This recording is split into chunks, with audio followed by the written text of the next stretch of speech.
थोड़े दिन पहले शांति वन में ब्रिजमोहन भाई ने हम सबकी क्लास कराई थी।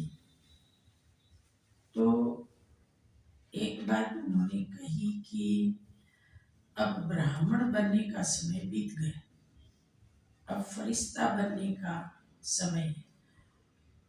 ब्राह्मण माना, जैसे बाबा कहते थे ब्राह्मणों की माला नहीं बन सकती, ब्राह्मण ऊपर नीचे होते रहते हैं, लेकिन फरिश्ते के लिए ऐसे नहीं कहा जाता कि फरिश्ता ऊपर नीचे होता रहता है। फरिश्ता माना फरिश्ता, फरिश्ता तो फाइनल स्टेज। तो समय की समीपता को देखते हुए फरिश्ता स्टेज बनाना बहुत जरूरी है। अब फरिश्ता स्टेज कैसे बने, वो चिंतन करना पड़ेगा और उसकी आदत डालनी पड़ेगी।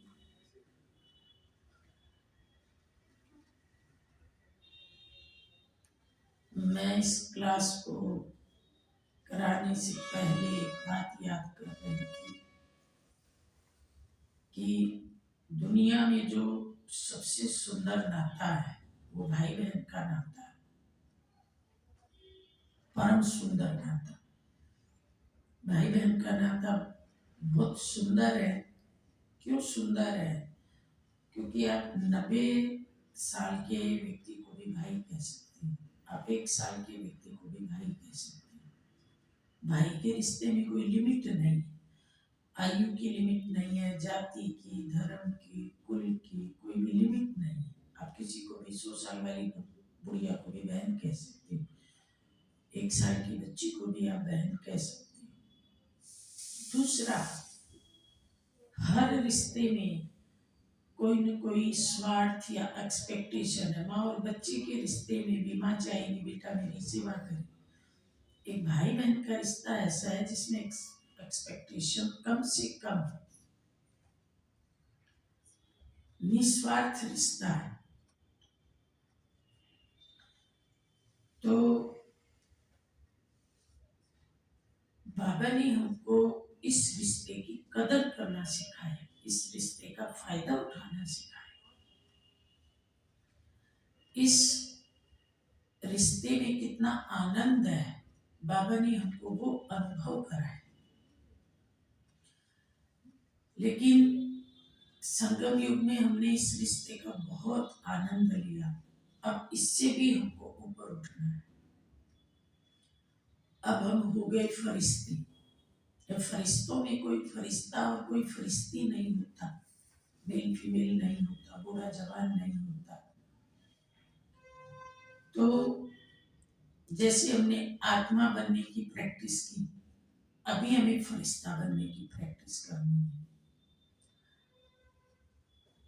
एकदम प्योर क्लियर मन सा, उसको कहते हैं फरिश्ता। जैसे मम्मा कहती थी कि अपने जीवन को एनवलप जैसा मत बनाओ, पोस्ट कार्ड जैसा बनाओ। पोस्ट कार्ड की लिखत को कोई भी पढ़ेगा, एनवलप में तो संशय रहता है, पता नहीं अंदर क्या है, पता नहीं अंदर क्या है। तो फरिश्ता बनने के लिए जीवन को एकदम क्लीन और क्लियर बनाना पड़ेगा। ऐसे नहीं कि उसमें दुराव छिपाव हो, कहीं संशय हो, कहना कुछ हो करना कुछ हो, तो फरिश्ते नहीं बन सकते।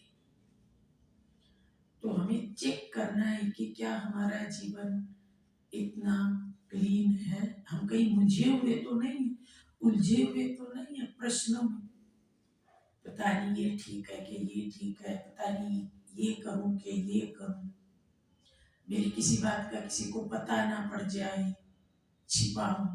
बाबा ने कहा था जो छिपाते हैं वो एक दिन खुद ही छिप जाते हैं। तो चार्ट हमारा बड़ों के आगे क्लियर है, फरिश्ता वही बने जो एकदम पारदर्शी हो। हम पारदर्शी हैं व्यवहार में, लेन देन में, नौकरी में, बिजनेस में पारदर्शी हैं? कितने पारदर्शी? क्योंकि जब हम बाबा के बन जाते हैं तो जिम्मेवार बाबा को बना देते हैं, बाबा जिम्मेवार हो। लौकिक जीवन में माँ बाप को जिम्मेवार मानते हैं या किसी और रिश्ते को जिम्मेवार मानते हैं। लौकिक जीवन में तो भगवान ही जिम्मेवार है। बेशक हम घरों में रहते हैं, समर्पित नहीं है, लेकिन जीवन का जिम्मेवार तो बाबा है। तो क्या हम बाबा के आगे अपना सारा हिसाब किताब क्लियर रखते हैं? रिश्ता तो तभी बनेंगे। थोड़ी भी क्लैरिटी नहीं है तो फिर ब्राह्मण ही रह जाएंगे। ब्राह्मण सो देवता और देवता सो फरिश्ता है। ब्राह्मण सो फरिश्ता, फरिश्ता सो देवता है। ये है सीधी लाइन। अगर कोई छलांग मार के फरिश्ता बने बिना ब्राह्मण से सीधा देवता बनेगा तो उसको नंबर कम मिलेंगे, ऊंची स्टेज नहीं मिलेगी। कोई साधारण सा पद मिल जाए क्योंकि वो फरिश्ता नहीं बना, हिसाब किताब सारी क्लियर नहीं। तो किन किन बातों में हिसाब किताब क्लियर रखना है? जैसे हमारी दिनचर्या सुबह से शुरू होती है तो कि मेरा अमृत वेला कैसा है? क्या मैं बड़ों के आगे एकदम क्लीन हूँ, बाबा के आगे क्लीन हूँ कि मेरा अमृत वेला बहुत अच्छा है, कुछ भी हो जाए मेरा अमृत वेला स्ट्रॉन्ग है, कभी भी मिस नहीं होता है, बहुत अनुभूतियों वाला मेरा अमृत वेला है? या कभी हो गया तो हो गया, नहीं हुआ तो नहीं हुआ? बाबा ने एक मुरली में कहा था जिसका आदि ही डामाडोल है तो बाकी बीज है अमृत वेला, आदि काल है, आदि काल ही डामाडोल है तो दिनचर्या कैसी होगी?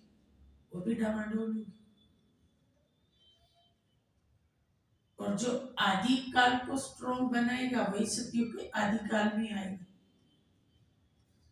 नहीं तो वो आदि काल में नहीं आएगा। तो सूर्यवंशी बनना है मुझे तो मेरा अमृत वेला बहुत स्ट्रॉन्ग होना चाहिए, निर्विघ्न होना चाहिए, निरंतर होना चाहिए। ऐसा है, ये चेक करना है। नहीं है तो क्यों नहीं है? उस समय तो कोई काम भी नहीं, कोई घर वालों का दबाव भी नहीं, कोई दोस्त खींच के ले जाए वो भी नहीं। अमृत वेला तो बिल्कुल हमारी अपने पे आधारित है। हम बहाना नहीं लगा सकते। क्लास के लिए कह सकती हूँ कि भाई किसी ने घर से नहीं निकलने दिया या कोई भी बात, अमृत वेले के लिए तो कोई बहाना नहीं। तो क्या शिव बाबा से हमारा इतना प्रेम है कि हमारी खटिया हिलती है और हम उठ खड़े होते हैं? योगी जागता है तो दुनिया सोती है और दुनिया जागती है तो योगी सोता है। तो उस समय तो घर के सब लोग सोए पड़े होते, दुनिया के लोग सोए पड़े होते। तो क्या मैं जाग करके उस ईश्वरीय रस का पान करता हूं? ईश्वर का रस सबसे मीठा है, वो अतीन्द्रिय रस, उसमें इतनी मिठास है और वो एक औषधि भी है, वो एक संजीवनी बूटी भी है। उससे तन मन के रोग नष्ट हो जाते हैं, संशय खत्म हो जाते हैं, आकर्षण खत्म हो जाते हैं, इंद्रियां एकदम मुट्ठी में आ जाती है, जीवन एकदम हल्का हो जाता है। भगवान के साथ ऐसी मित्रता हो जाती है कि जैसे वो मेरे लिए हमेशा मेरे नजदीक ही खड़ा हुआ है। योग की मेहनत खत्म हो जाती है। सहज राज योग, इसकी सहजता का अनुभव तभी होता है जब हम अमृत वेली अनुभूतियां करने लगते हैं। अरे ये तो बहुत ही सरल है, इसमें तो मेहनत ही नहीं है।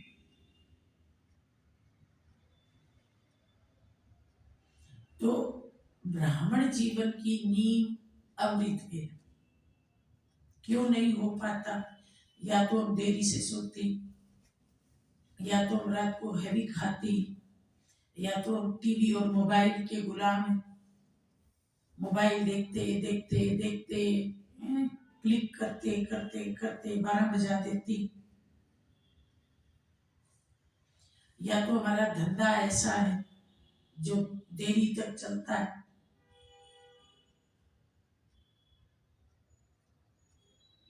इनमें से कोई कारण है? किस किस का अमृत वेला अच्छा होता है बताओ जरा, हाथ खड़े करो जरा, एकदम स्ट्रॉन्ग, बिना नागा की। दीदी रोज दिन तो उठता तो रोज दिन है, लेकिन उतना जो रोज दिन प्रतिदिन अनुभव होना चाहिए वो नहीं हो पाता कई बार। लेकिन उठते रोज हो, हाँ, वो भी उठता रोज है, उठते तो डेली उठते डेली हो, लेकिन फिर आलस्य या व्यर्थ संकल्प या भारीपन या थोड़ी देर किया। अमृत वेले का जो सुख है, उस सुख को लेने के बाद नींद और आलस्य वो सब चीजें बिल्कुल तुच्छ नजर आती, बहुत ही ऊंचा सुख है अमृत वेले का। लेकिन हाँ, अमृत वेले का सुख लेने के लिए मन को एकदम ज्ञान युक्त बनाना पड़ता है और रात को ये दृढ़ संकल्प करना पड़ता है कि मुझे बहुत अच्छी अनुभूति करनी है, मुझे भगवान का ही सुख चाहिए और कोई सुख चाहिए ही नहीं, वो सर्वोच्च सुख है और वो मैं लेके ही रहूंगा, मेरा उस पर हक है, मुझे कैसे नहीं मिलेगा, मुझे मन बाबा के साथ कंबाइन करना ही है। जब आपको ये दृढ़ संकल्प है ना कि मैं अपने मन को बाबा के साथ कंबाइन करूंगा और बाबा के पास जो कुछ है वो मेरा है, उस पर मेरा हक है, वो मैं लेके रहूंगा, इतनी दृढ़ता होगी ना तो मन नहीं भटकेगा। लेकिन अगर हम थोड़ा भी लूज छोड़ देंगे तो लूज होते होते पूरा लूज हो जाएगा, फिर मन कई बहाने लगाता है, वो बहाने तो कई प्रकार के होते हैं। तो मन में ये पक्की धारणा बनानी पड़ेगी कि ब्राह्मण माना अमृत वेला पक्का, नहीं तो ब्राह्मण ही नहीं, रेगुलर भी, अनुभूति वाला भी, पक्का भी। ये दृढ़ संकल्प अपने आप को आप पे देना पड़ेगा। रात को सोते वक्त समय पर सोना। हमारी दादी निर्मल शांता कहा करती थी 10 करो बस। तो मधुबन की दिनचर्या में तो आमतौर पे सब लोग 10 बजे सो जाते हैं। अभी आप अपने काम धंधे बिजनेस को इस तरह से समेटो। अगर आप कुमार हो, कमाने का ज्यादा प्रेशर नहीं है, तो देर रात तक क्यों बैठना, समेट करके और जल्दी करो। मोबाइल तो और डुगडुगी पे जैसे बंदर नाचता है, ऐसे आदमी मोबाइल की डुगडुगी पे नाचता है, क्योंकि मोबाइल में तो चीजों का एंड ही नहीं, बटन दबाते जाओ फिर कुछ नहीं, आपके काम का तो कुछ है नहीं उसमें, वो सिर्फ आंखों को वो बदली हो रहा है तो वो एक चकाचौंध नजर आती है और उसमें घंटा निकल जाता है 2 घंटा, और उसमें कुछ होगा भी तो अंदर कूड़ा ही जाएगा। तो कूड़े की दुनिया में तो हम ज्ञान में आने से पहले थे, तो ज्ञान में क्यों आए, और ज्ञान में आने के बाद फिर कूड़ा भर रहे हैं, तो फिर ज्ञान में आने का लेवल क्यों लगा। कूड़े से बचने के लिए तो बाबा के बच्चे बने।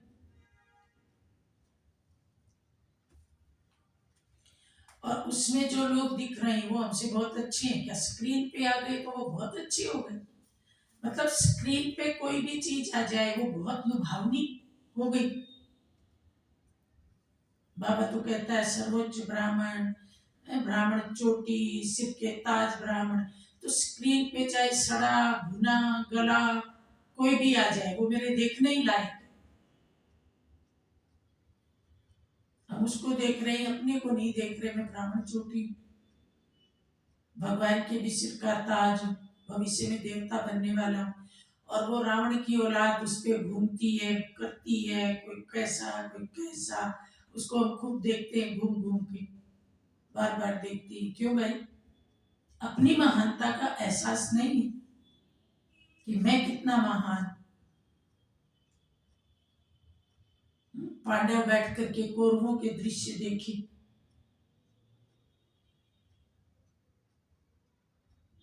क्यों?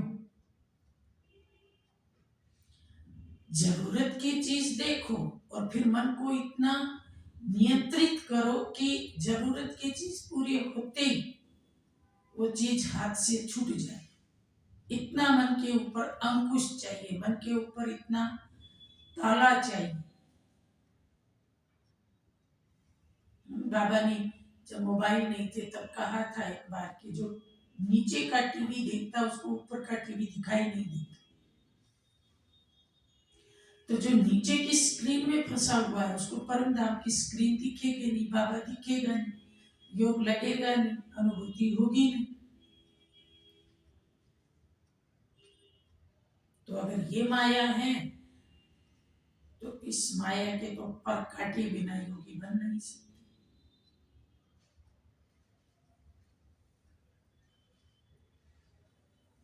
तो पहली पक्की धारणा है अमृत वेला। दूसरी धारणा है रेगुलर मुरली। घर में बैठ के मुरली नहीं, मोबाइल वाली मुरली नहीं। मैंने देखा मोबाइल वाली मुरली 8 मिनट में पूरी हो जाती है, जल्दी जल्दी पढ़ो। हिंदी तो पढ़नी आती है सबको, लेकिन उस 8 मिनट की मुरली में याद कुछ नहीं रहता। जैसे लोग कहते हैं सुंदरकांड का पाठ कर लिया, वो पाठ हो जाता है। हाँ, कोई पूछे भाई आज मुरली पढ़ी थी, लेकिन अंदर कुछ भी नहीं जाता। क्लास में मुरली पढ़ना, योग करना, उसमें 1 घंटा लग जाता है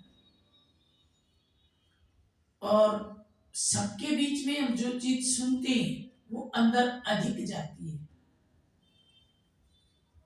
एक उमंग होता है, कोई सवाल पूछा जाता है, कोई बात बीच में सुनाई जाती है। तो संगठन में मुरली सुनना, देखो मधुबन में मुरली सुनते हैं, मुरली तो वही होती है, लेकिन मधुबन में 5,000 10,000 होते हैं, उनके बीच में सुनते हैं तो मुरली में कितना मजा आता है। घर में अकेले बैठते हैं, हाँ मुरली पढ़ने के बाद अकेले बैठ के उसका चिंतन करो, वो ठीक है। चिंतन अकेले करो, प्रश्न उत्तर निकालो। उसमें बाबा ने विशेष क्या बात की, जैसे आज बाबा ने कहा सबसे ऊंची मंजिल कौन सी, अशरीरी बनना। तो वो चिंतन अकेले बैठ के करेंगे। अशरीरी बनने का अर्थ क्या है? विधेयी कहता है बाबा, शरीरी कहता है, आत्म अभिमानी कहता है, इनमें अंतर क्या है? हम मनन कर सकते हैं। अशरीरी की अनुभूति क्या है उसको लिखो। अशरीरी बनने के फायदे क्या है? अशरीरी बनने से आत्मा में ताकत कैसी आती है? अशरीरी बनने से बाबा का सामीप्य कैसे अनुभव होता है? वो एकांत में बैठ के कर सकते हैं, पर मुरली सबके बीच में सुननी।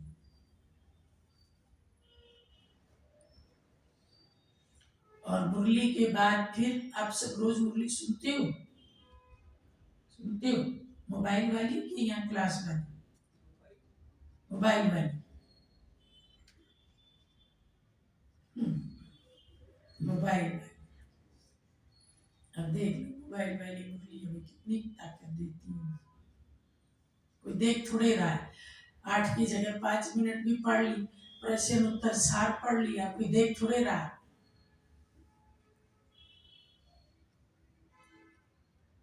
अगर समय है, सुबह सुबह तो किसी की कोई दुकान नहीं होती, ऑफिस नहीं होता, सुबह तो सब फ्री होते। बाबा ने तो टाइम इतना बढ़िया रखा। बाबा कहता है दुनिया के स्कूल खुलते हैं उससे पहले मेरा स्कूल बंद हो जाता है, दुनिया की दुकान खुलती है उससे पहले तो बाबा पढ़ाई पूरी कर देता। तो सबको आना चाहिए, एकदम सुबह सुबह उठ के नहा धो के एकदम फरिश्ता ड्रेस पहन के खुशी खुशी आना चाहिए। आज भगवान क्या सुनाएगा? आपने जगदीश भाई की बात सुनी है? हमारे जो जगदीश भाई जी थे वो सोनीपत के हॉस्टल के अध्यक्ष थे और कमला नगर दिल्ली का सेंटर था और कोई सेंटर ही नहीं था। तो उसको उठते ही ख्याल आता था आज शिव बाबा ब्रह्मा के तन में आया और उसने क्या सुनाया, क्या राज खोला हो, मुझे सुनना है, मुझे सुनना। तो सोनीपत से ट्रेन पकड़ के दिल्ली जाते थे और फिर कमला नगर जाते। मुरली सुन करके और फिर वापस आ करके और सोनीपत में अपना जॉब करती थी। कितना मुश्किल होता है। एक बार तो ट्रेन बस जाने ही वाली थी और वो लास्ट डब्बा किसका होता है, टीटी गार्ड का, उसमें चढ़ गई। तो गार्ड ने सोचा कोई फिल्म देखने जा रहा है, लड़के लोग तो ऐसे ही भागते भागते चढ़ते हैं, काम धंधा इनको कुछ है नहीं। लेकिन उसने गार्ड को फिर ज्ञान सुनाया कि मैं क्यों जा रहा हूँ, सत्संग करने जा रहा हूँ। तो गार्ड को भी उस पर दया आ गई, उसको बैठने दी। तो मुरली की देखो कितनी कदर। मधुबन में हमारा एक भाई है, वो हिमाचल के ऊना का है, उसका गांव ऊना से बड़ी दूर, पर उसने नियम लिया कि मैं रोज मुरली सुनूंगा ही सुनूंगा। तो कई बार दो दो बसें बदल करके भी सेंटर गया, क्योंकि उन दिनों ऐसे मोबाइल में मुरली नहीं आती थी, अभी कुछ समर्पित हो गया है। तो बताता है मेरी मुरली नहीं मिस होने दी, कभी भूखा रहा, कभी प्यासा रहा, और कभी दो दो बसें बदली, बस मिस भी हो जाती थी। एक बार तो मुरली सुनने के लिए रात को रिश्तेदार के यहाँ रुकना पड़ा, क्योंकि लास्ट बस निकल गई थी। फिर सुबह कैसे करके आया। तो लेकिन मुरली का नियम नहीं छोड़ा, और हमको तो बड़ी इजी मिल रही अपने ही शहर में, और फिर भी हम मुरली की कदर नहीं करते। मुरली की कदर माने मुरलीधर की कदर। कोई कहता है बाबा मेरा आपसे बहुत प्यार है, पर मुरली में मन नहीं लगता, या मुरली पढ़ने की फुर्सत नहीं है, या मैं मुरली नहीं पढ़ता, तो बाबा मानता ही नहीं। सरकार बाबा से कोई मिलने जाता था तो पहले बाबा पूछता था कि बच्चे आज की मुरली पढ़ी। अब ट्रेन से आई है बच्चे, ट्रेन में थोड़ी मुरली होती थी उस जमाने में, वो तो बाबा मुरली चलाएगा तब मुरली पढ़ने को मिलेगी। लेकिन बाबा कहता था मुरली पढ़े बिना मेरे से मत मिलो, पहले मुरली पढ़ो फिर मेरे से मिलो आके। तो बाबा ने भी मुरली को अपने से ज्यादा कदर दी। हम मुरली को कदर नहीं देंगे तो कोई कैसे मानेगा कि हमारा भगवान से प्यार है।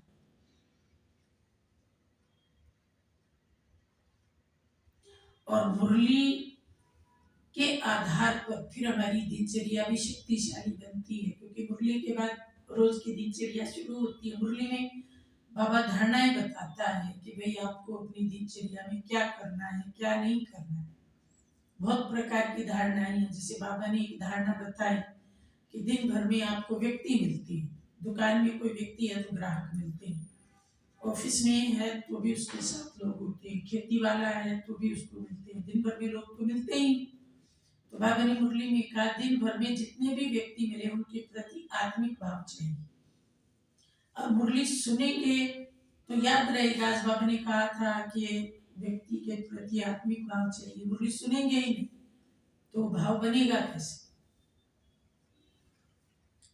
व्यक्ति के प्रति आत्मिक भाव दिन भर की दिनचर्या में, और जो वस्तु और वैभव हैं उनके प्रति अनासक्त भाव। तो ये दो चीजें दिन भर की दिनचर्या में हमारे सामने आती। वस्तु आएगा, साधन आएगा, वैभव आएगा, पैसा आएगा, लेकिन उसके प्रति अनासक्त भाव, उसको यूज करेंगे लेंगे लेकिन अनासक्ति से।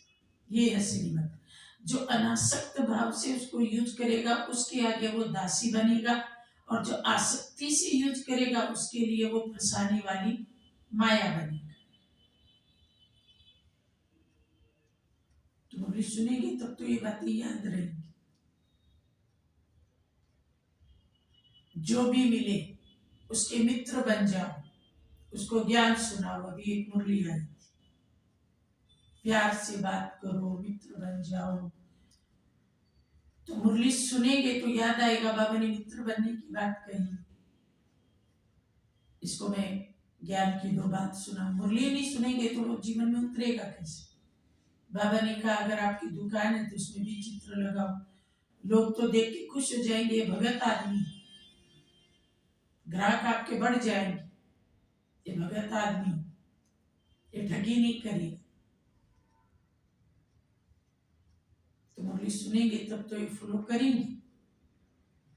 बहुत चाय मत पियो। थोड़े दिन पहले मुरली में आया था,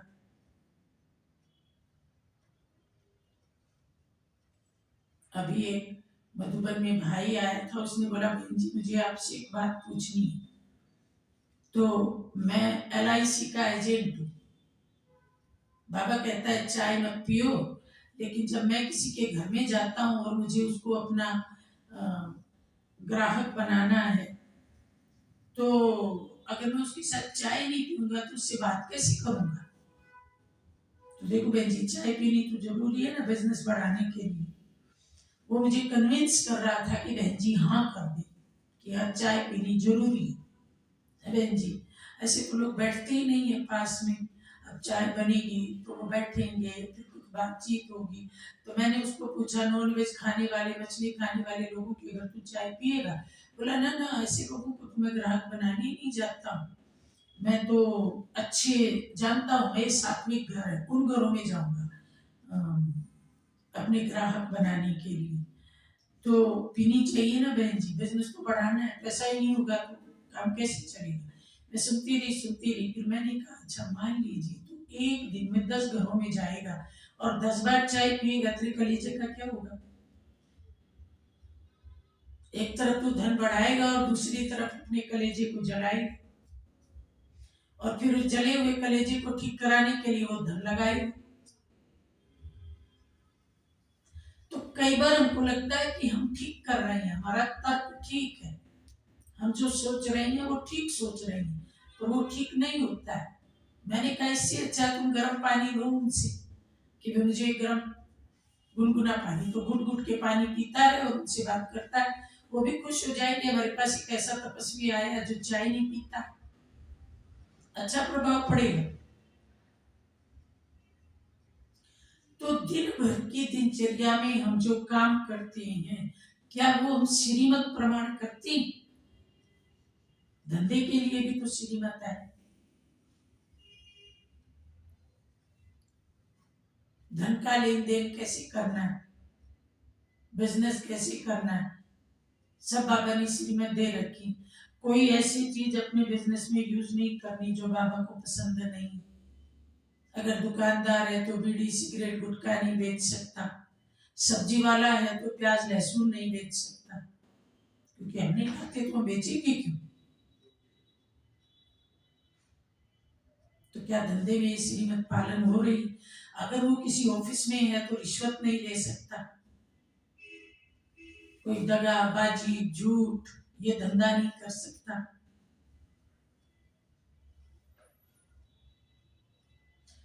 किसी भी विकारी प्रवृत्ति में सहयोगी नहीं बन सकता, शादी ब्याह में नहीं जा सकता।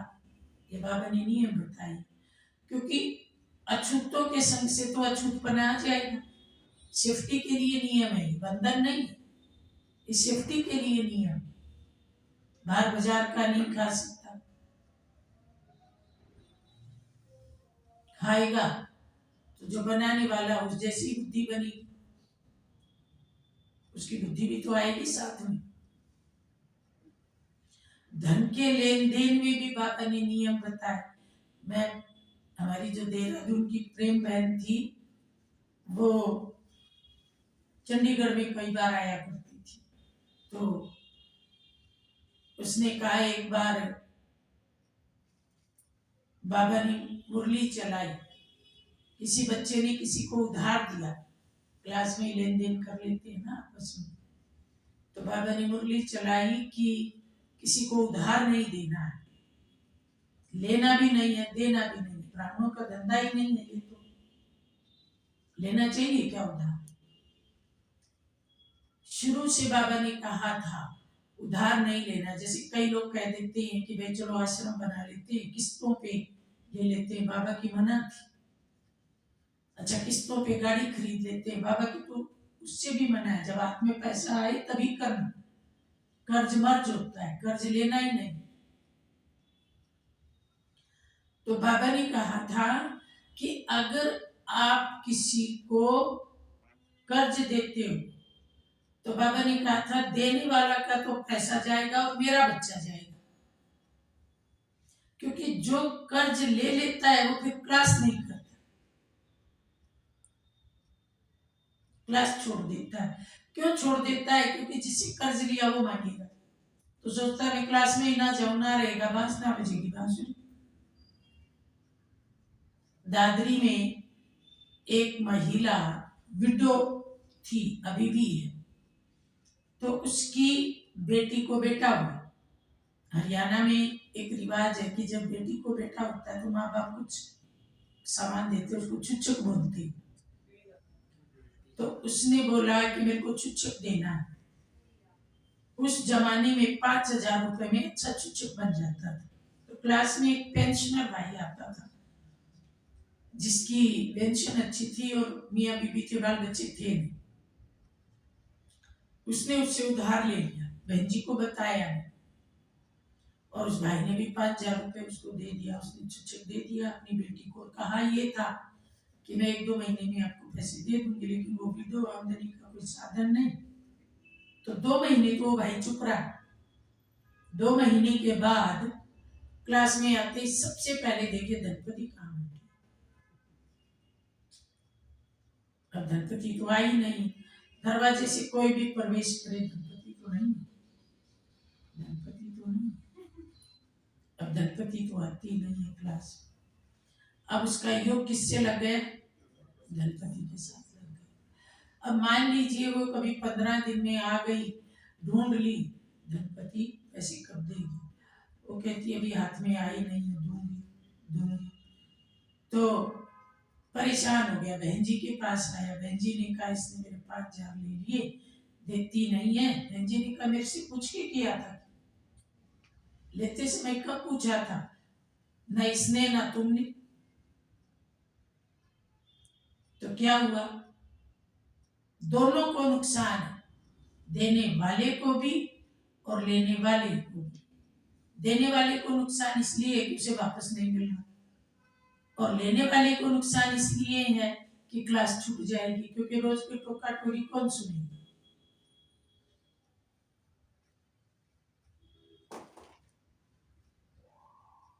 तो ऐसा तो नहीं करते हो आप में से कोई? ऐसी करता है?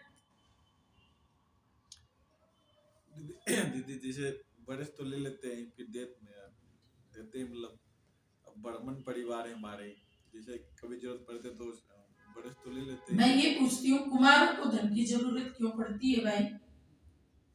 कोई कहता है मेरी बेटी की शादी है, तुम लोगों की बेटियां हैं क्या जिनकी शादियां करनी है? मेरे लड़के की मेडिकल की पढ़ाई है, वो डोनेशन देना है। किस किस का लड़का है जिसको डोनेशन देना है? कुमारों को तो ये झंझट ही नहीं।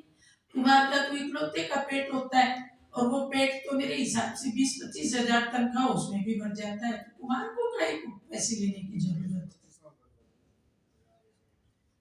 कुमार को जरूरत है कि दीदी वो है ना, घर परिवार से जुड़े हुए होते हैं ना, तो वो कुमार सोचते हैं वहाँ भी हम अपने करें कुछ ना कुछ, जैसे माँ बाप हैं तो कर्ज ले लेगी।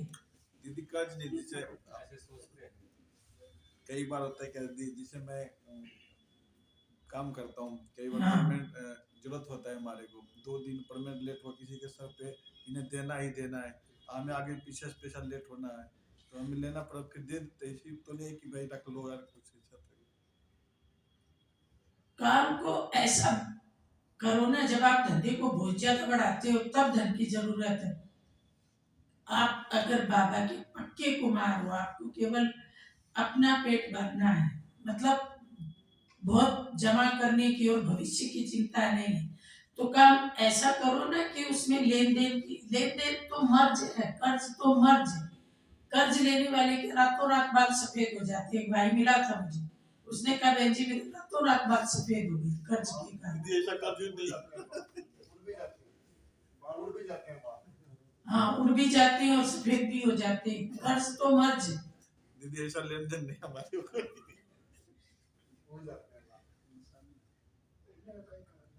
धंधा काम ऐसा करो। अब मान लो आपको गाड़ी खरीदनी है, मैं कर्ज ले लूं, कर्ज वाला उस गाड़ी में बैठ के आनंद मना पाएगा?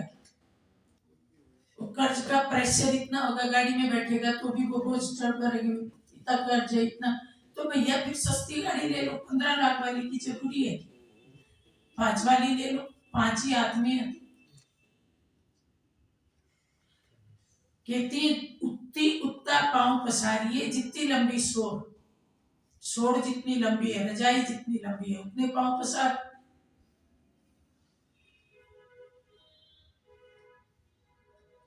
और जिनसे आप कर्ज लेंगे वो याद आएगा, आपका योग भगवान से लग ही नहीं सकता। ढीठ हो जाओ तो अलग बात है, पर भगवान भी ऐसे व्यक्ति की बुद्धि को खींचता नहीं। ब्याज पर तो ले सकते हैं ना? ब्याज वाले के सिर पे भी बोझा है। कर्ज तो ब्याज पे ही मिलेगा, फ्री में कहाँ से मिलेगा? दीदी एक सहयोग तो करना ही पड़ता है। क्या क्या क्या बोल रहा है? वो कह रहे दीदी ब्राह्मण परिवार में तो ब्याज पे थोड़ी देंगे।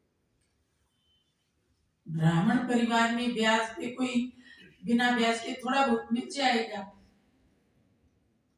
नहीं जरूरत पड़ता है। लेकिन ब्याज में बेसिक ना दे, हिसाब तो बनता है ना कर्म का।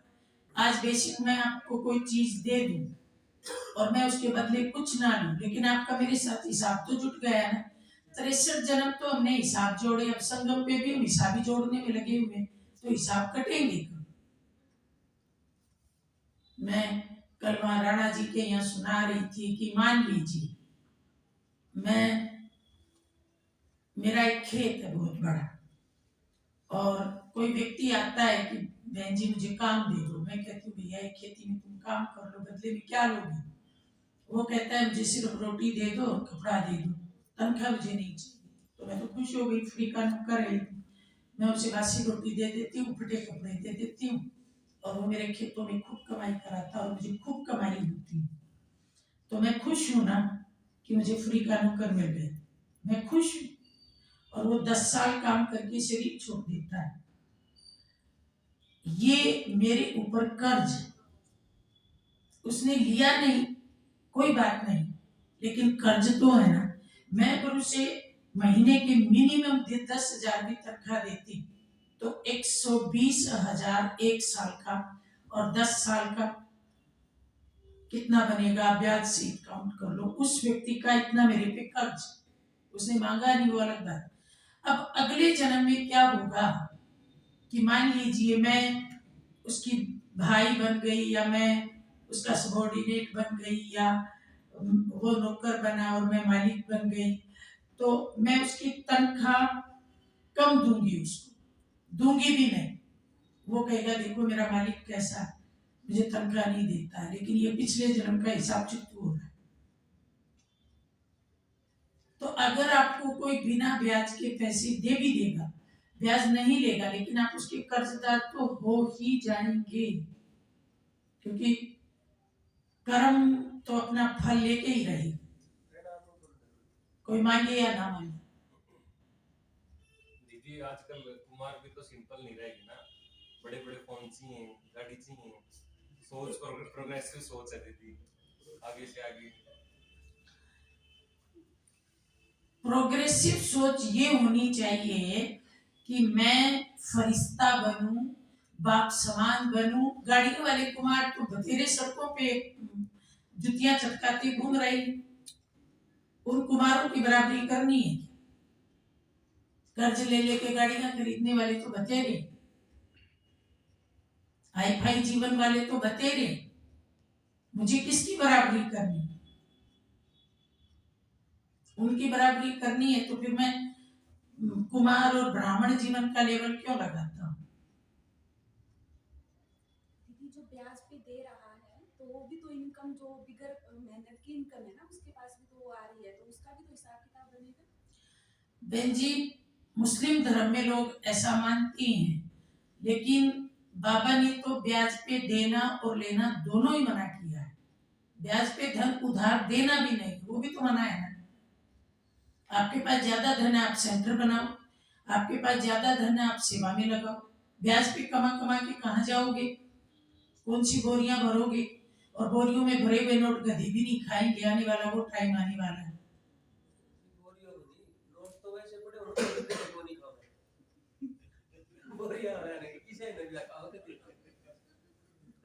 तो अगर पैसा ज्यादा है तो भैया सेवा में लगाओ। किसके पास ज्यादा पैसा है जो ब्याज में दे रहा है? मैं उसे बताऊं कितनी जरूरत है बाबा को पैसे की। ब्याज तो बाबा देता है, मनुष्य क्या ब्याज देगा? 10%, 20%। बाबा तो पदम परसेंट देता है। थोड़ा बहुत बैंक का तो रख सकते हैं। वो बैंक में रखो, वो बाबा ने अलाउ किया। कुमारों के धन को बाबा ने 4 हिस्सों में बांटा है। अपनी रोज की जरूरत पूरी करो, आईवेल के लिए बैंक में रखो, माता पिता की मदद करो और यज्ञ के लिए। तो बैंक में रखना अलाउ है, लेकिन व्यक्ति से आप, क्योंकि व्यक्ति ज्यादा देता है और वो डूबता भी है। बैंक वाला बेशक कुछ भी हो, मनुष्य की भेंट में ज्यादा सुरक्षित है और वो जा नहीं है, जब चाहूंगा निकलवा लूंगा, वो अलाउ है। वो तो यज्ञ भी तो रखता है अपना बैंक में। संकल्प नहीं चलती, संकल्प चलती। जिस दिन आपको पता पड़ेगा कि फलाने की नौकरी छूट गई जिसने मेरा पैसा ले रखा था, उस दिन उससे ज्यादा आपको भय आएगा, अब मेरे पैसे का क्या होगा? उसका एक्सीडेंट हो गया तो अपना हो गया।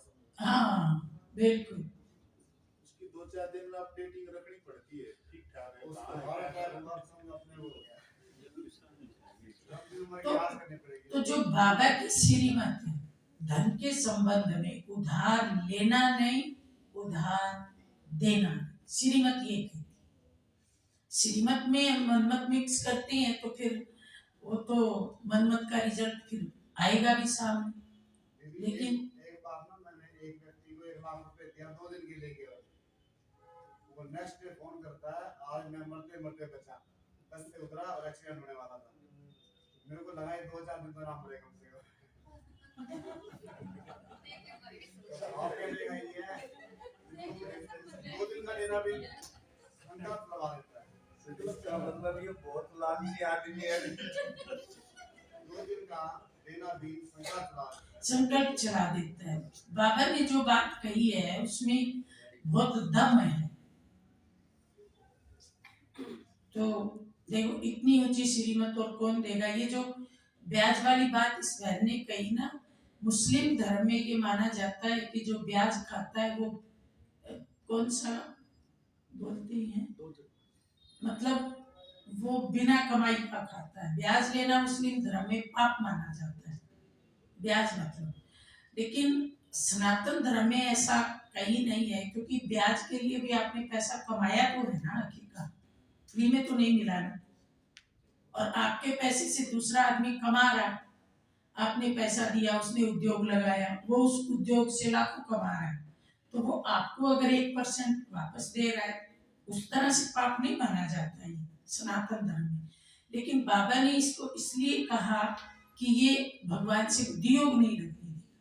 जो लोग धंधा करते हैं वो करें, और जिसको योगी बनना है वो या तो योगी बने या फिर लेन देन में बुद्धि लगाए।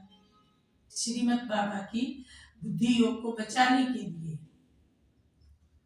तो कार्य व्यवहार में, दिन भर के लेन देन में भी हमको ऐसा लेन देन रखना है जिससे हमारा बुद्धि योग बाबा में लगे।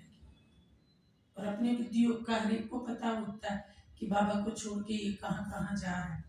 जितना ये बाबा से दूर जाएगा उतना कमजोर बनेगा। जैसे गोली होती है ना, एक होती खिलौना गोली, आप यहाँ से फेंको तो वहां तक जाएगी, आर्टिफिशियल है। एक गोली होती है, चलो थोड़ी गई 1000 मीटर तक, 100 मीटर तक, और एक गोली होती है असली जो निशाने पे जाके लगती है। तो अगर मेरी बुद्धि कमजोर है तो ये थोड़ी सी ऊपर जाएगी और धड़ाम नीचे गिरेगी, क्योंकि ऊपर का आकर्षण नहीं है, उसको संसार के कई आकर्षण।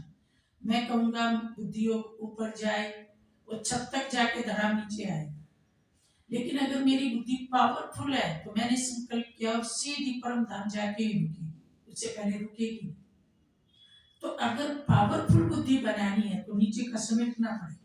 अगर आप कहते हो नहीं जी हमको तो आर्टिफिशियल गोली चाहिए, छत तक जाए और नीचे आ जाए, तो नीचे को बिखेर के रखो, ब्याज लो, ब्याज दो, धन बिखेरो, तो योग नहीं लगेगा। और संगम युग का सबसे बड़ा सुख है योग लगना। बाबा ने कहा था अगर किसी की अवस्था गिर जाती है ये सबसे बड़ी सजा।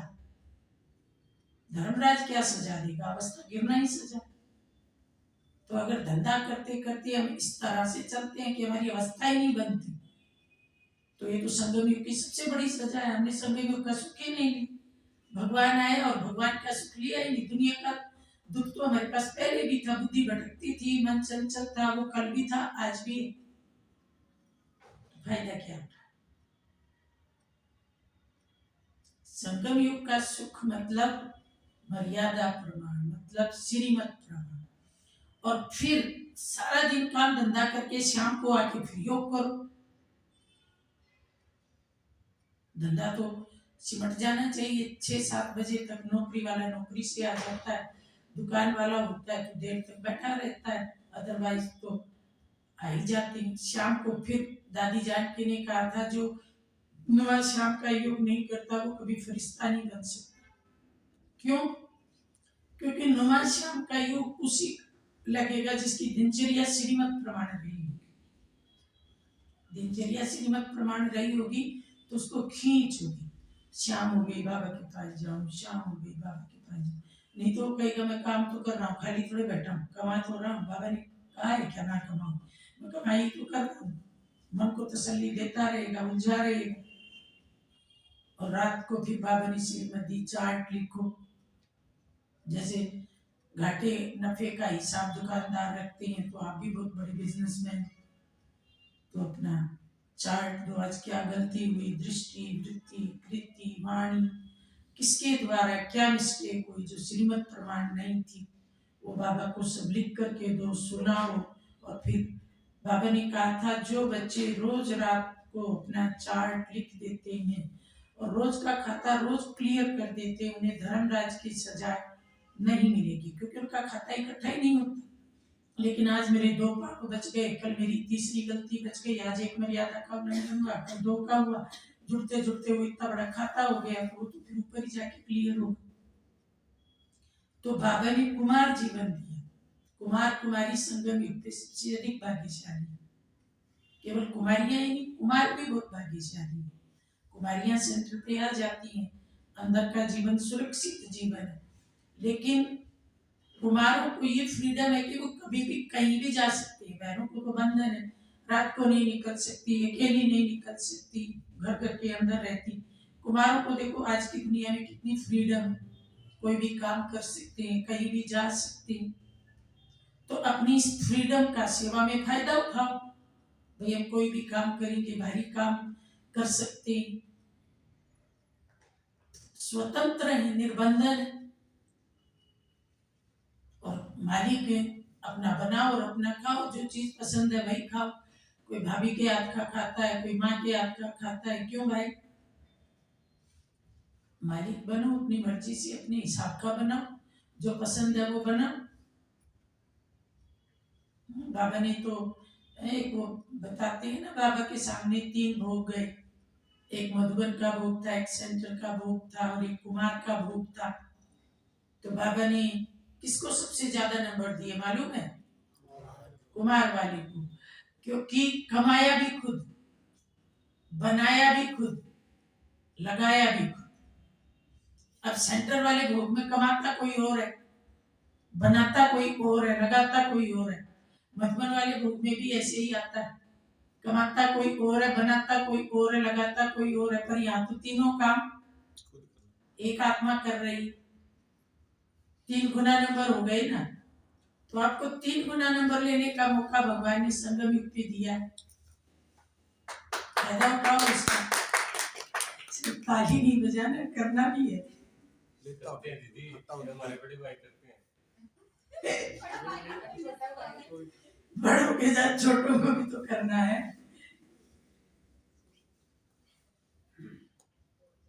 और घर में सारे ज्ञान में तो ठीक है, घर वाले देते हैं बना के, लेकिन क्या होता है वाइब्रेशन का जबरदस्त असर। एक बार एक भाई ने कहा था, बहन जी मैंने गलती से एक दिन बाहर की चाय पी ली, सारा दिन मेरा योग नहीं लगा। बिल्कुल, इसमें कोई शक नहीं, वाइब्रेशन बहुत।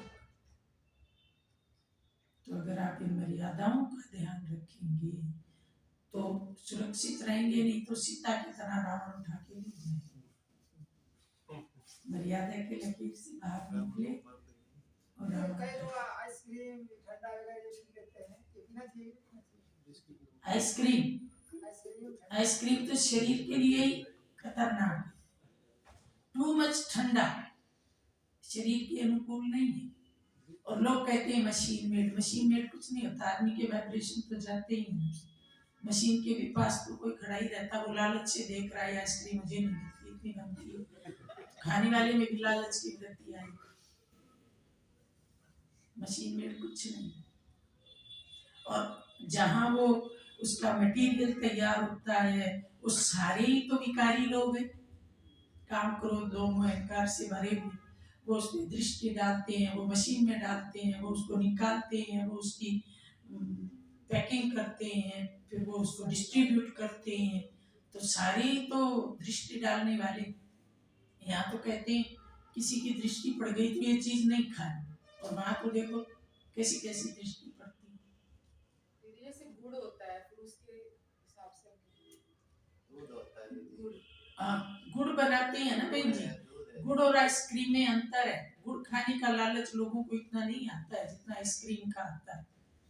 दीदी जो दूध है वो भी तो विकारी लोग ही निकालते हैं। हाँ, दूध में केवल एक आदमी दूध निकालता है और एक ही व्यक्ति की नजर है उसके ऊपर, और उसको हम ला करके उबालते हैं, गरम उसको हम करते हैं। कच्ची चीज है। चीनी भी है जो सूखी चीजें, जो चीजें सूखी हैं, दीदी योगी लाइफ में दूध लेना चाहिए, हैं? योगियों को दूध लेना चाहिए। कई लोग आजकल कहने लगे हैं कि दूध नहीं पीना चाहिए। पता है वो क्यों कहते हैं? जहाँ पशुओं पे अत्याचार करके दूध निकाला जाता है तो लोगों को वैराग आए कि भाई ये तो पीने लायक नहीं है। लेकिन हमारे यहाँ प्यार से पशु पाले जाते हैं, प्यार से खिलाया जाता है, घर के व्यक्ति की तरह, मेंबर की तरह पशुओं को रखा जाता है और प्यार से दूध निकाला जाता है। उनके बाल बच्चों को भी पूरा भोजन दिया जाता है। ये कॉन्सेप्ट वहां से आई है, अत्याचार होने के कारण। बाकी देशों में, देश हरियाणा जहाँ दूध दही का खाना, हमारा तो पुराना, और सतयुग में घी दूध की नदियां बहती, तो दूध तो पशु से ही आएगा, चाहे सतयुग भी होगा। दूध का और कोई सोर्स ही नहीं। इसलिए वैसे बेस्ट तो तरीका ये है, जिस माँ का बच्चा है उसके लिए ही होता है। पशुओं का तो, मनुष्य का तो वाइब्रेशन भी उनका काम, बुद्धि उनकी काम नहीं करती। डॉक्टर सचिन मना करते हैं। अगर मान लीजिए पशु का दूध पशु के लिए, फिर इंसान की समाज से तो दूध और घी और ये सब गायब भी हो जाएगा। समाज से नहीं, कुमारों की बात चल रही है, समाज काम गायब करेगा। दीदी पहले जैसे हम बहुत सारा काम करते थे, खेतों में हल चलाते थे, तो हमारा मतलब बाय मींस ऑफ पसीना वो निकल जाता था सारा जो हम कंज्यूम करते थे। आजकल तो हम खाते हैं, सिटिंग पोजीशन होते, बैठ जाते हैं, हजम तो होता नहीं है। तो फिर उसकी जो एनर्जी बनती है वो फिर कहीं ना कहीं बुद्धि को या दूसरे तरीके से जाती है, टाइम भी लगता है। और हाँ वो तो है। इसलिए बाबा कहते हैं भाई आपके शरीर में जो बल है, एक गर्मी अंदर हीट प्रोड्यूस करता है क्योंकि हम उसको यूज नहीं कर रहे ना, हाँ, एक्सरसाइज नहीं कर रहे। तो जो अंदर शक्ति है उसको यूज करो, सेवा में यूज करो। इसीलिए जो यंग लोग हैं उनको काम में लगाया जाता है। हम लोग भी जब सेंटर पे आते हैं, छोटी आयु की जो बहनें आती हैं सेंटर पे, कितना काम करती हैं। हमारे जमाने में तो कोई ये बाहर के लोग आते ही नहीं थे, सारा काम हम किया करते थे। और हमें सिखाया जाता था कि भाइयों से काम नहीं लेना है, भाइयों वाले काम भी खुद करने हैं। मतलब सिलेंडर उठा के लाना है, मतलब बोरी गेहूं की खींचनी है, उसके बाद उसको कंकर चुगने और फिर वापस मुंह बंद करके उसको रखना। सारे काम, बड़े बड़े पतीले ब्रह्मा भोजन के ऊपर से उतारने हैं, फिर उतने सारे काम बहनें करती थी। हम सब छोटी छोटी बहनें थी, 20-20, 22-22 साल की कई बहनें थी, मिलजुल के करती थी। बहुत मजा आता था। मेरी तो पढ़ाई करते करते आंखों पे चश्मा था, बहुत पढ़ना पड़ता था। जब मैं यूनिवर्सिटी में थी, हॉस्टल में, फिर पढ़ाई पूरी होते ही मैं समर्पित हो गई तो काम ही काम था सेंटर पे। तो चंडीगढ़ में जोन में मैं गई थी, सुबह से लेके स्थूल काम बहुत था, तो मेरा चश्मा ही उतर गया था, मतलब नंबर कम हो गया। जो नंबर इतना बड़ा हुआ था। अब आप देखिए श्रम का कितना महत्व है। श्रम से व्यक्ति को कितने फायदे हैं। मुझे एक बहन ने बोला तुम आर्टिकल लिखो कि सेवा करते करते मेरे चश्मे के नंबर कम हो गए। उस जमाने में 1986-87 की बात। और अभी भी मेरा 2-3 साल पहले चेक कराया तो नंबर ज्यादा था और अब नंबर कम है। मैंने चश्मा लगाना छोड़ दिया। तो दीदी जैसे भाई कह रहे हैं कि भाई दूध पीना चाहिए नहीं पीना चाहिए, मतलब तो 6 महीने एक्सपेरिमेंट करके देख ले, अगर उनके बॉडी पे अच्छा रिजल्ट आ रहा है तो मत पिए, अगर उनको लग रहा है कि वीकनेस है तो उसको कर ले, एक्सपेरिमेंट करके देखो अपना, उससे पता चल जाएगा कि क्योंकि पीना है। तिलकराज भाई कहते हैं कि अन्न भी छोड़ दो, कच्चे पे जाओ, फ्रूट खाओ, वेजिटेबल्स खाओ। क्या ये फिजिबल है आपके अकॉर्डिंग? मैं ये कहती हूँ कि हर एक का अपना अपना शरीर है और अपना अपना काम है। मैं तो शाम में गई थी, कन्या ने कहा मैंने महीने भर अनाज छोड़ा, लेकिन जब मुझे घर के लोग खेत में ले गए तो वहां मेरे से काम नहीं हुआ। अगर मुझे खेत का हैवी वर्क करना है, मान लो आपको गेहूं काटना है और पेट में केवल जूस पड़ा हुआ है गिलास, आप गेहूं नहीं काट सकोगे। अगर आप यंग हैं, आपको हैवी वर्क करना है तो भोजन खाना पड़ेगा। आपकी केवल सिटिंग है सारा दिन, जैसे हम मान लो हमारी सिटिंग है, आपको कोई हैवी वर्क नहीं करना, तो हम अनाज से बचते हैं। यहाँ आते हैं तो बोलना पड़ता है, भूख लगती है, यहाँ हम अनाज ठीक से खाते हैं। मधुबन में हम नहीं खाते, एक रोटी भी नहीं खाएंगे सारा दिन। दूध पी लिया, फल खा लिया, कोई और सत्तू पी लिया, वहां कंज्यूम नहीं होता हमारा, यहाँ होता है। तो किसी की बात मानने से पहले अपने वर्क को देखो, अपनी आयु को देखो और अपने शरीर को देखो। हमारा जो ऊपर वो कौन डॉक्टर है भाई, वो अन्न नहीं खाता, सचिन, वो उसका भी सिटिंग है, डॉक्टर है ना, बैठ के पर्ची लिखता और क्या करता है, तो उसका चल जाएगा। अब कोई खेत में हल चलाता, वो कहे मैं भी अन्न नहीं खाऊंगा, उसका नहीं चलेगा। एक बार एक आदमी शहर से आया, उसने देखा एक किसान बाजरे की रोटी पे लाल लाल मिर्च रख के खा रहा था।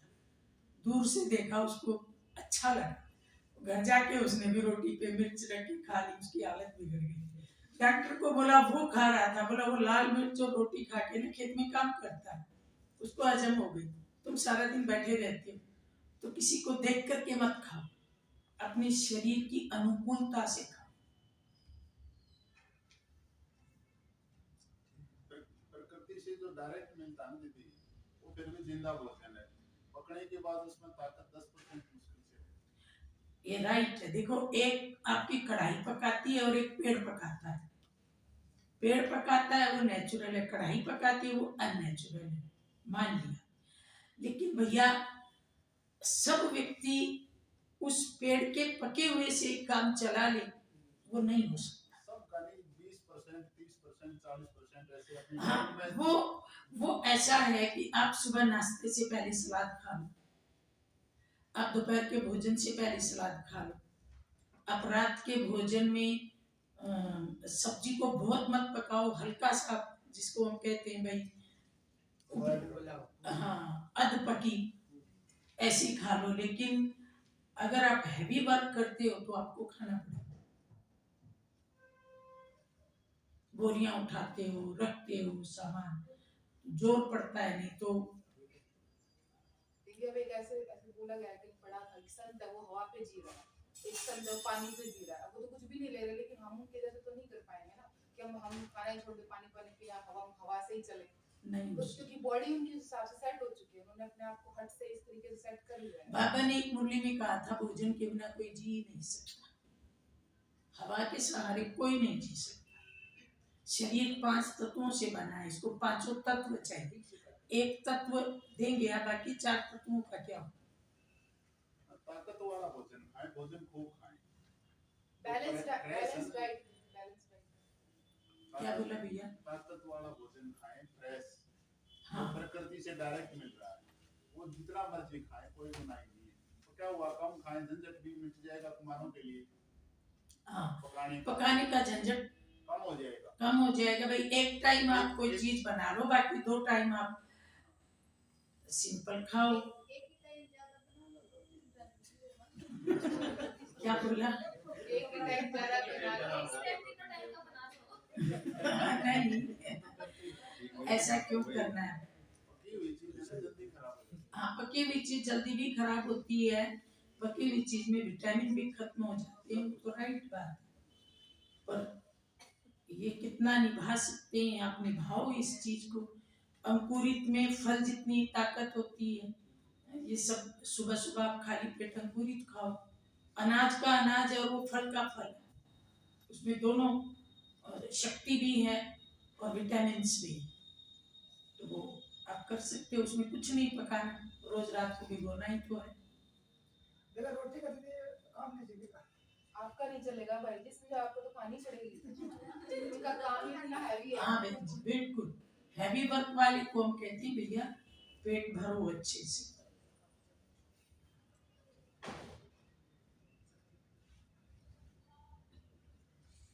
और कोई किसी के मन में कोई बात हो तो? जैसे कुमार सेंटर पे सेवाएं करते हैं, अपने सेंटर पे जा क्लास करते हैं, उसके अलावा दूसरे सेंटर पे भी सेवाएं कर सकते हैं बेहद में। ऐसा है कि दूसरा सेंटर अनुकूल है, नजदीक है, बहनों को जरूरत है, तो सहयोग देने में कोई बुराई नहीं है, क्योंकि सारे सेंटर ही बाबा के ही हैं। लेकिन अपनी टीचर को बता दो, क्योंकि ऐसा ना हो कि आपकी टीचर आपको ढूंढती रहे, भाई वो कुमार था ब्रह्मा भोजन बनाने वाला और वो कुमार कहीं दूसरी जगह जाकर के बैठा। अगर सेंटर पे उस दिन सेवा नहीं है, हाँ, उस दिन अगर सेंटर पे सेवा नहीं है तो सेवा करने में कोई बुराई नहीं, सेवा कर सकते हैं। पर इतना नजदीक है कोई दूसरा सेंटर कि भाई यहाँ से आप दूसरे शहर जाओगे, वहां करके आओगे, वो फिर आपको देखना पड़ेगा। कई बार ऐसा चांस मिलता है दीदी। हाँ, सच्चा मिलता है तो कर सकते हैं, कोई मना नहीं। नहीं, कई बार के घर पर ही मुर्गी पाल लेते हैं, कहीं जाना हो दूर तो ठीक है। देखो भैया, अगर आप सफर में हैं, सफर में तो मैं भी ट्रेन में आई, मैंने ट्रेन में मुरली पढ़ी, सफर की तो एक मजबूरी है, लेकिन मैं रोहतक में बैठ के और कमरे में बैठ के मुरली पढ़ूं तो उसको कौन ठीक मानेगा? तो सफर में है तो आप पढ़ो, और आप दूसरे शहर में गए हो तो वहां भी सेंटर होगा। बाबा की तो सिरमत यही, कहीं भी जाओ तो क्लास करने जाओ, सेंटर ढूंढो और क्लास करो। सुबह सुबह तो आप किसी भी शहर में, शादी में भी जाओ। देखो हमारे एक वकील जी थे दिल्ली में, दीदी थी तब, देखो उनके यंग बेटे की डेथ हुई थी और घर में बॉडी पड़ी थी, सब लोग इकट्ठे हुए थे, तो भी वो पांडव भवन दिल्ली में मुरली सुनने गए। आप देखो मुरली से जिसका प्यार है वो किन कंडीशंस में भी मुरली सुननी चाहते हैं।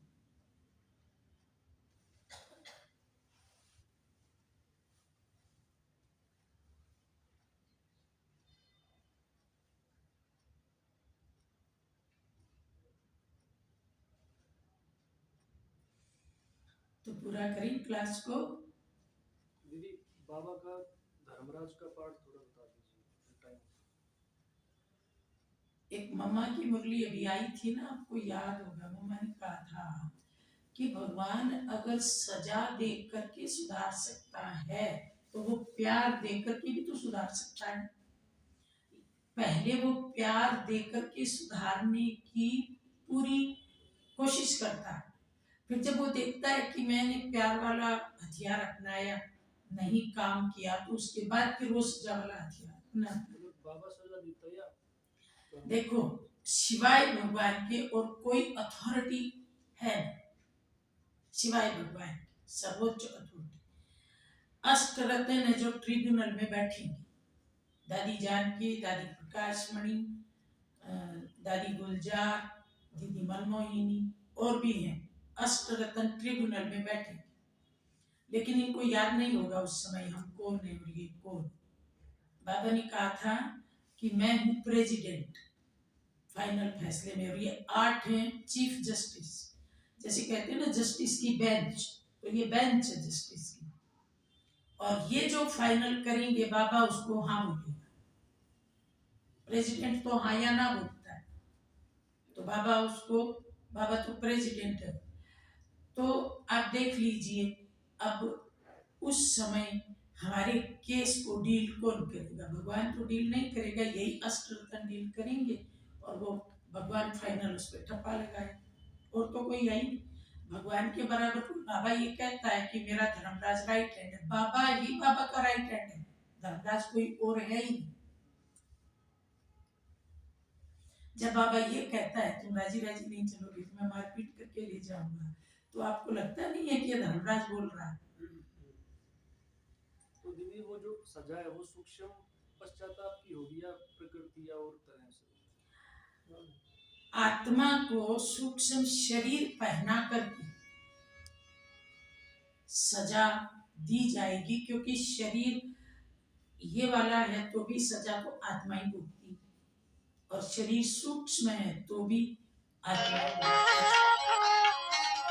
आत्मा को ही सजा मिलेगी, चाहे तो यहाँ बीमारी से मिले और चाहे ऊपर वो किस तरीके की देंगे।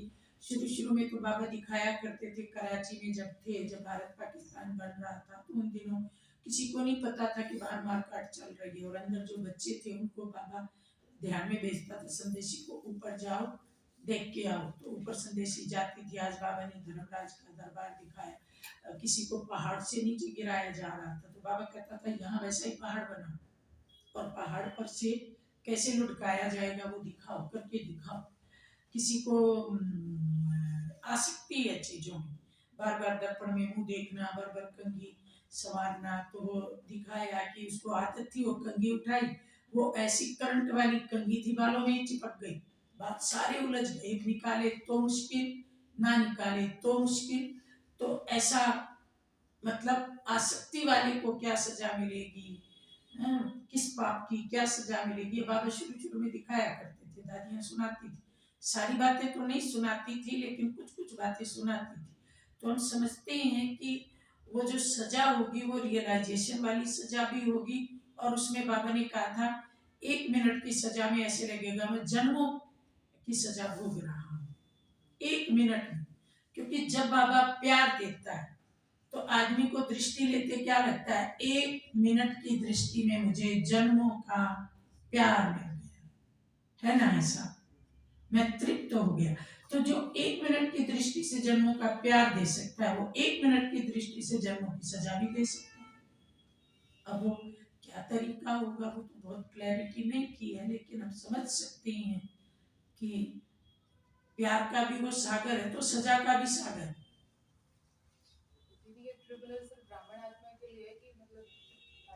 बाबा ब्राह्मणों की बात ज्यादा करता है, बाकी ट्रिब्यूनल सबके लिए, सजा सबको मिलनी।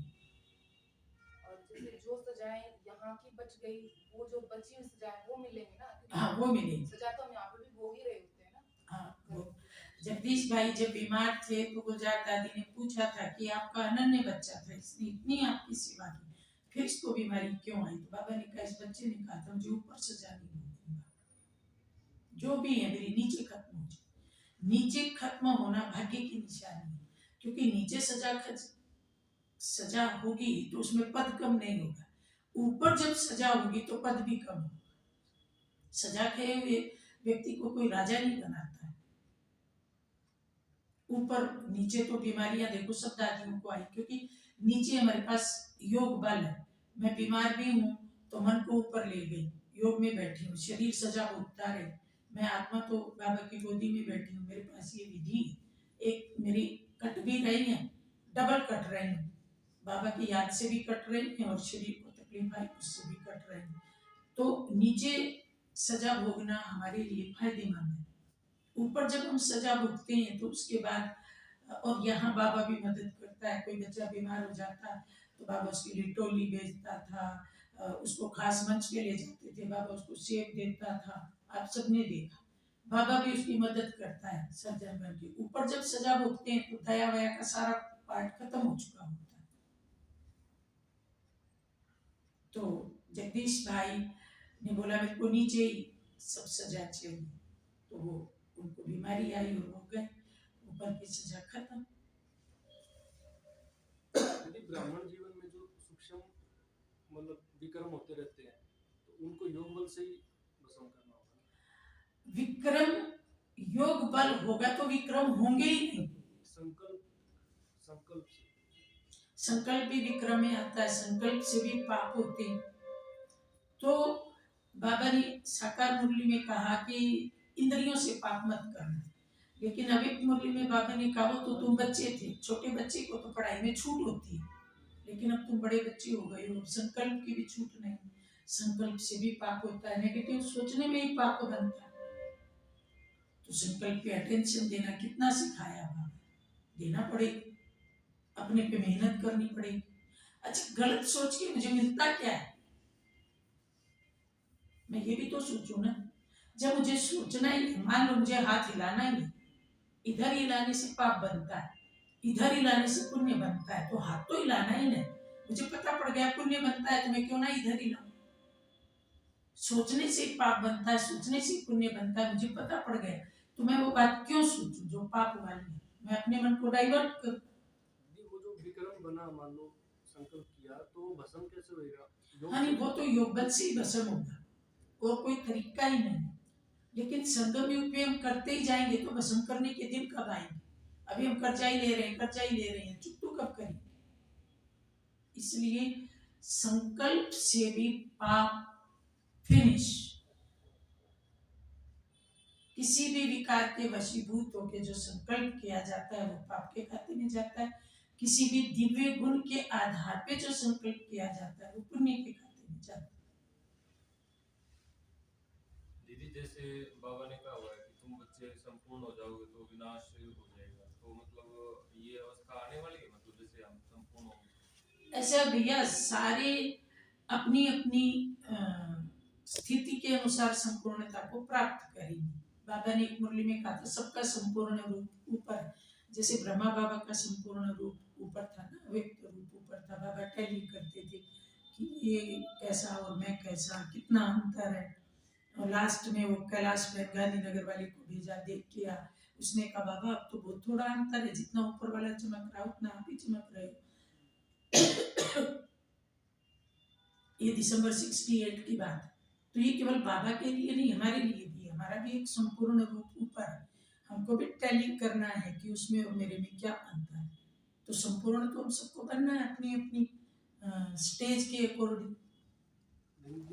स्टार्टिंग के लिए तो कुछ लिमिटेड आत्मा ही चाहिए होंगी ना, कि वो संपूर्ण हो गई तो हो जाएगा। क्या संगम युग को फिनिश तो करना ही है ना भैया। और स्टार्टिंग के लिए थोड़ी सी आत्माएं चाहिए, तो क्या आगे उनके बाल बच्चे नहीं जन्मेंगे? वृद्धि तो होती ही रहेगी। तो वो आत्माएं, सृष्टि एक बार चालू होगी तो फिर बढ़ेगी तो सही। तो आत्माएं चाहिएंगी। और संगम युग को फिनिश भी करना है, कब तक लंबा चलाएंगे? यदि मैं ये कह रहा हूँ कि जब वो स्टार्टिंग की कुछ आत्माएं निमित्त बनेंगी जो शुरुआत के लिए, वो जिस दिन तैयार हो गई उसी दिन विनाश हो जाएगा, और तब तक जिसने जो पुरुषार्थ किया है वो उसका फिक्स हो जाएगा, ऐसा कुछ? नहीं, अभी जैसे बाबा को पूछते हैं एडवांस पार्टी क्या कर रही है, गरम महल तैयार कर रही है, सत्यों की तैयारी कर रही है। तो जो हमारी दादियाँ गई हैं वो तो संपूर्ण होके ही गई हैं, लेकिन उनको बाबा ने आगे और काम दे दिया, क्योंकि अभी हमारे में से कई बच्चे पुरुषार्थ में और कई बच्चे आने वाले भी।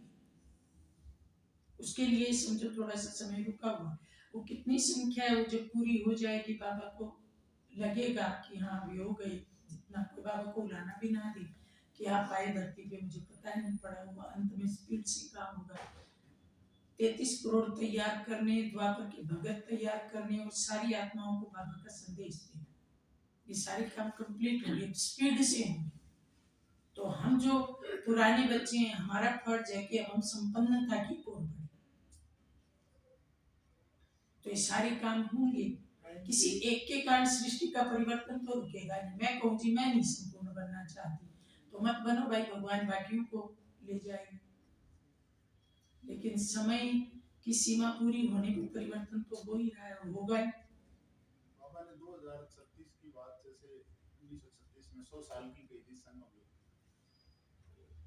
बाबा ने कहा संगम योग लगभग 100 साल का होता है। ऐसे मुरली में कई बार आया। एक बार आता 100 का बाबा ने कहा ऊपर नीचे थोड़ा बहुत 150 तो मैंने देखा नहीं, सुना नहीं। एक बार 100 एक बार आया। मैंने केवल 100 सुना, इतने साल मुरली पढ़ी है मैंने। वो 150 साल आयु की बात सुनी है, संगम का 150 कभी नहीं सुना। 150 2-4 साल होता है। 100 का तो लगभग 100 साल का ऐसे सुना है। तो अभी हम सोच तो यही रहे हैं कि भाई 36 में पूरा होगा, लेकिन बाबा कहते हैं लक्ष्मी नारायण गद्दी पर बैठेंगे तब वन शुरू होगा। लेकिन श्री कृष्ण का जन्म हो जाएगा। श्री कृष्ण का जब जन्म होगा तो कुछ विकारी लोग भी होंगे, ऐसे बाबा ने बोला है। जो कहीं पहाड़ों पे इधर उधर बम और ग्रह युद्ध की चपेट में नहीं आए, वो कहीं 2-4 लोग बैठे होंगे, उससे कोई फर्क नहीं पड़ता। लेकिन कृष्ण का जन्म तब होगा जब विनाश होगा, क्योंकि पवित्र तत्व तब बनेंगे और उन पवित्र तत्वों से वो शरीर बने। इस सृष्टि के तत्वों से कृष्ण का शरीर बन ही नहीं सकता। कम से कम 35-40 साल का तो बैठेगा, तो मान लो 150 साल की आयु है। हाँ बिल्कुल। तो तब तक और एक कृष्ण थोड़ी आएगा, कृष्ण के साथ उसके बाल आएंगे, उसको पढ़ाने वाला टीचर आएगा, उसके माता पिता आएंगे, ये सब आते आते बढ़ते बढ़ते तब वो एक राजधानी का रूप बनेगा। लेकिन इनका आना तो चालू हो ही जाएगा। और ये जो वर्तमान सरकार की जो व्यवस्था है ये तो फिनिश हो ही जाएगी। कृष्ण जन्मेगा तो राजा के बच्चे के रूप में जन्मेगा, तो मतलब राजतंत्र तो एक तरह से हो ही जाएगा, ये प्रजातंत्र तो खत्म हो ही जाएगा, विनाश ही हो जाएगा। जनसंख्या बहुत थोड़ी रह जाएगी, नाम मात्र। अभी आगे का एकदम स्पष्टीकरण बाबा ने नहीं दिया है, छुटपुट बात बाबा बताता है, उनके आधार पे हम बता रहे हैं। बाबा तो ये कहता है कि तुम इन बातों में जाते ही क्यों, अपना पुरुषार्थ करो। और बात भी सच्ची है। फ्यूचर में तो दीदी रथ तो रहा नहीं, अभी और स्पष्टीकरण क्या होगा? हाँ, जैसे टीचर फाइनल पेपर से पहले बच्चों को फ्री कर देता है। मैंने सारा सिलेबस पढ़ा दिया। दादी गुलजार से पूछा कि बाबा अभी आएगा, दादी गुलजार ने कहा बाबा ने सारे सिलेबस पढ़ा दिए, जितना भी ज्ञान बच्चों को देना वो सब दे दिया, सिलेबस पूरा हो गया। दीदी कुछ राज रखे हुए हैं अभी बाबा ने, मतलब स्पष्टता नहीं है अभी। जैसे वो आज या कल बोला ना, जैसे जैसे नजदीक आएंगे तुमको पता पड़ेगा कौन कहाँ जन्म लेगा, जो महारथी बच्चे हैं उनको साक्षात्कार होते जाएंगे। अब बाबा राज नहीं खोलेगा, अब हमारी अवस्था के आधार पे भी खुद ही राजों का पता पड़ेगा। अब हम भगवान पे डिपेंडेंट रहेंगे क्या? अब हमें खुद भी तो कुछ कमाल करके दिखानी है ना, अपनी तपस्या के बल से। तो अब हम राज साक्षात्कार हमें होंगे। बच्चों के द्वारा ही प्रत्यक्षता होगी।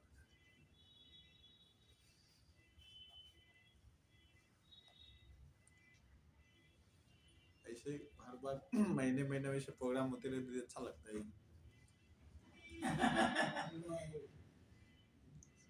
ज्ञान की चर्चा तो क्योंकि कई कुमार वैसे हैं हमारे जो जैसे बड़े भी पालना उतना नहीं मिला है। अब हमारे बड़े तो जैसे दीदी दादियां हैं, कई बार उनसे भी नहीं मिल पाता है, तो ऐसे बच्चे कई बार रास्ता भटक जाते हैं। तो इसका भी पालना ज्ञान योग से पालना के लिए बाबा ने सेंटर खोल रखे हैं भाई जी। सुबह शाम की मुरली क्लास योग जब हम रेगुलर करते हैं, हमारी पालना बहुत अच्छी होती है। पालना लेने के लिए बाबा ने देखो गली गली में सेंटर खोले, और हम जाएंगे नहीं तो पालना मिलेगी कैसे, है ना? तो हमें भी कोशिश करनी चाहिए भाई, थोड़ा भी टाइम मिले तो भाग के आओ क्लास में। मुरली ही तो बाबा ने कहा था, मुरली लाठी है जिसके सहारे आपको अंत तक चलना है। कुमार जीवन में कुमार संगठन की क्या इम्पोर्टेंस है? बहुत इम्पोर्टेंस है। बाबा ने अभी मैं कुछ दिन पहले मुरली पढ़ रही थी, कुमारों का एक संगठन होना चाहिए।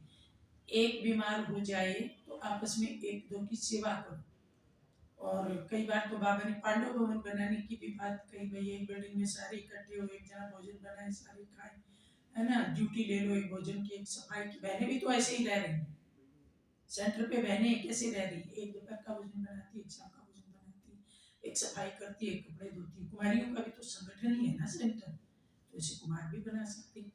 अगर दीदी पालना के अनुसार आपने जैसे कोट किया कि सेंटर है उसके लिए, तो जैसे वरिष्ठ जो कुमार भाई हैं, तो उनसे भी तो जो नए आ रहे हैं या कहीं ना कहीं कुछ समय हुआ तो उनको वहाँ से पालना मिलती है जो 30-40 वर्ष से कुमार है। हाँ बिल्कुल बिल्कुल, पुराने कुमार नयों को पालना दिया तो राइट बात है। कई बार दीदियों से वो चर्चा परिचर्चा में थोड़ा संकोच रहता है, तो वरिष्ठ भाइयों से जो कुमार यही कंफर्टेबल हाँ, रहते हैं।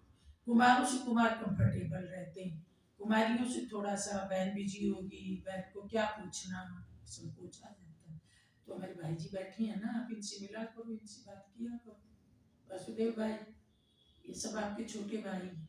संगठन होता ही नहीं, बोलने से 3 आदमी Exactly. आ जाता है, हम क्या करें, हमारी इच्छा ही नहीं होती। जैसे आज आपको बताया ना, संगठन देने से अपना भी नहीं काम रहता। मैं कोई किसी पढ़ के वो याद करके नहीं बोलता हूँ, बाबा का बोलता आ जाओ, आपको जो बुलाना है। हाँ, हाँ। मेरा एक पुराना तरीका है मेरा।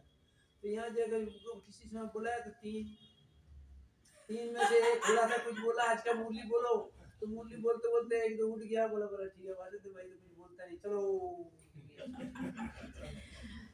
भाई वासुदेव भाई ऐसा तो नहीं, आज मैसेज गया तो सब आए हुए हाँ, हैं। ये पिछले का बोल रहा हूँ, अभी नया का नहीं। अभी अब क्या है, कई बार साल में एक बार प्रोग्राम होगा तो वैसे में इग्नोर कर देते हैं।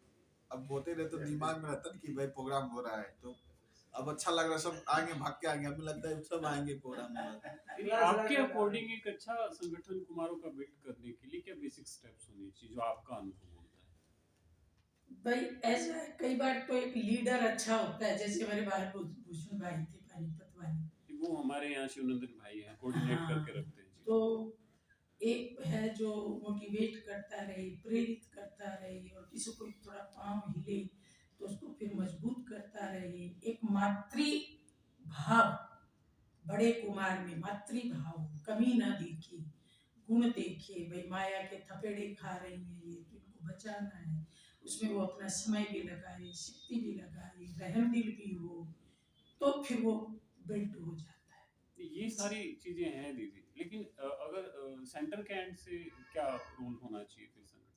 नहीं, वो तो फिर बहन जी भाई जी से बात करके ये बीच बीच में संगठन करवाएं कि दीदी आज अपन कुमारों को बुलाएं, थोड़ी पिकनिक कराएं, थोड़ा कुछ कराएं।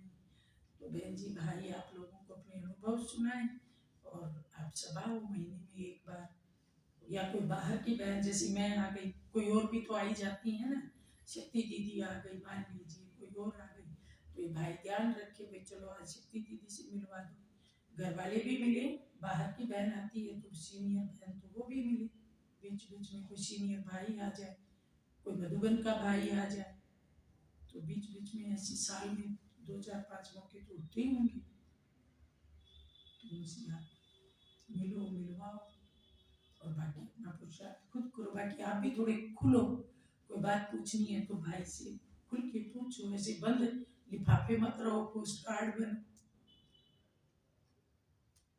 दोनों तरफ करना पड़ेगा ना भैया, ये भी पुरुषार्थ करें, आप भी पुरुषार्थ करो।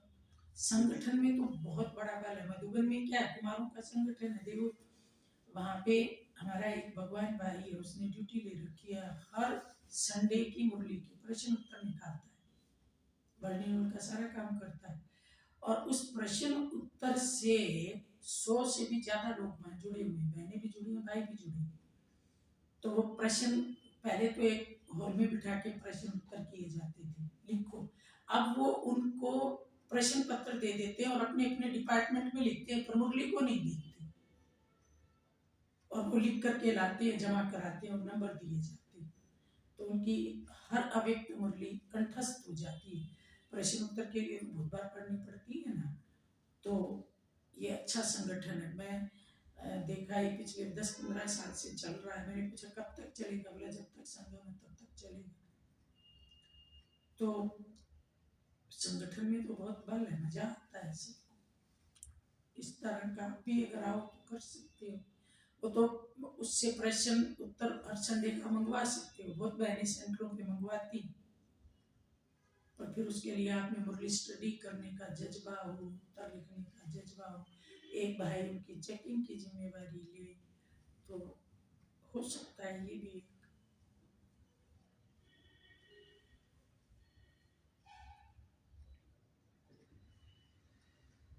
है ना।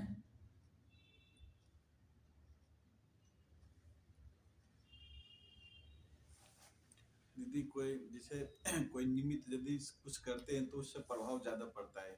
जहाँ के जैसे बड़े निमित्त हैं वो कुछ प्रोग्राम रखते हैं, जैसे कुमारों का संगठन करना, कुछ करना, तो उससे ज़्यादा फर्क पड़ता है।